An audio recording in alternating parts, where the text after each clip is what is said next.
फरमाया फमन ज़ुज़िया अनिन नारी व उदखिलल जन्नत फ़क़द फ़ाज़।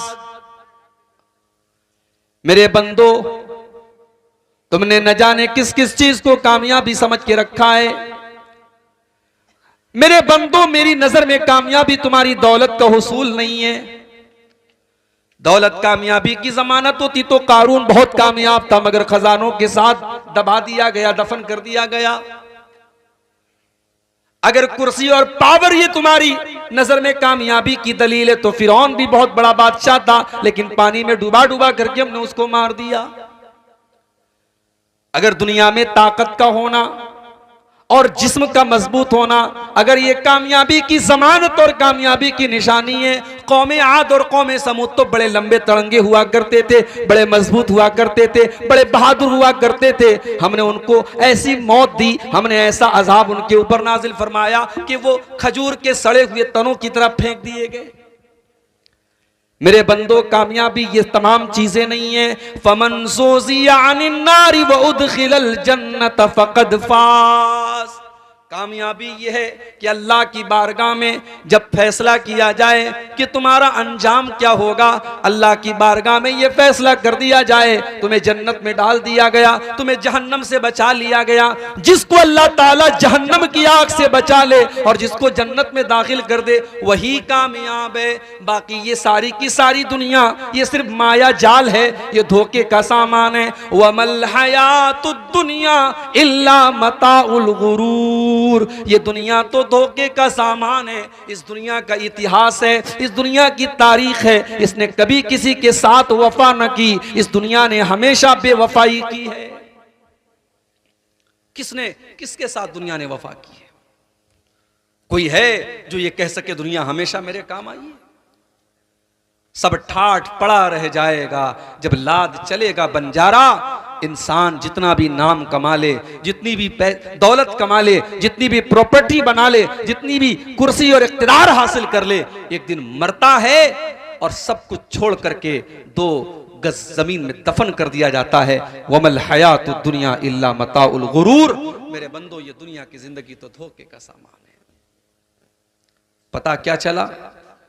पता ये चला कि अल्लाह के यहां कामयाब वो होगा जो जहन्नम से बचा लिया जाएगा। मदरसे में इम्तिहान होता है, इम्तिहान में मार्कशीट मिलती है, रिजल्ट मिलता है।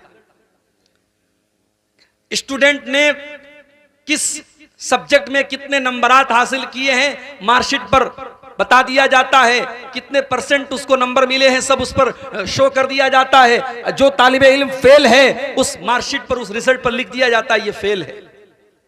अगर 100 नंबर का इम्तिहान है तो 33% कम से कम नंबर उसका होना चाहिए, उसके ऊपर होना चाहिए। अगर उससे कम है ये माना जाता है स्टूडेंट फेल है। सवाल यह है कि अल्लाह के यहां भी तो इम्तिहान होने वाला है। वो तो दुनिया का सबसे बड़ा इम्तिहान है। और अफसोस की बात यह है, हम मदरसे में देखते हैं, स्कूल में देखते हैं, जो बच्चा, जो तालिबे इल्म, जो स्टूडेंट साल भर पढ़ाई नहीं करता है, इम्तिहान का टाइम आता है तो वो भी पढ़ने लगता है। उसको ये एहसास होता है अगर मैंने इम्तिहान के मौके पर भी पढ़ाई नहीं की मैं फेल हो जाऊंगा, मेरा साल बर्बाद हो जाएगा, मेरे माँ बाप मुझ पर बहुत गुस्सा होंगे, मेरे असातिज़ा बहुत गुस्सा होंगे। अपना साल बचाने के लिए वो स्टूडेंट साल भर पढ़ाई करे या ना करे, इम्तिहान के मौके पर वो मेहनत करता है। मगर मेरे प्यारे साथियों, इंसान कितने बड़े नादान हैं। कायनात का सबसे बड़ा इम्तिहान जो हम सबको देना है, जो अल्लाह की बारगाह में देना है, उस इम्तिहान का टाइम बिल्कुल करीब आ चुका है। अल्लाह फरमाता है इक़्तरब लिन्नासि हिसाबुहुम वहुम फी गफ़लतिन मुअरिदून। मेरे बंदो, तुम कितने बड़े नादान हो, तुम कितने बड़े बेवकूफ हो, तुम कितने बड़े लापरवाह हो। तुम्हारे हिसाब का टाइम करीब आ चुका है, कयामत करीब आ चुकी है। एक एक करके कयामत की निशानियां तुम अपनी आंखों से देखते चले जा रहे हो, फिर भी तुम्हें उस हिसाब के बारे में, उस कयामत के बारे में कोई फिक्र नहीं है। तुम गाफिल पड़े हुए हो, तुम्हें अल्लाह ताला की शरीयत की कोई परवाह नहीं, तुम्हें अल्लाह के अहकाम की कोई परवाह नहीं, तुम अपना मुंह मोड़े हुए हो। तुम कितने बड़े नादान हो। वो इम्तिहान जो कयामत के दिन हमें देना है, उस इम्तिहान में फेल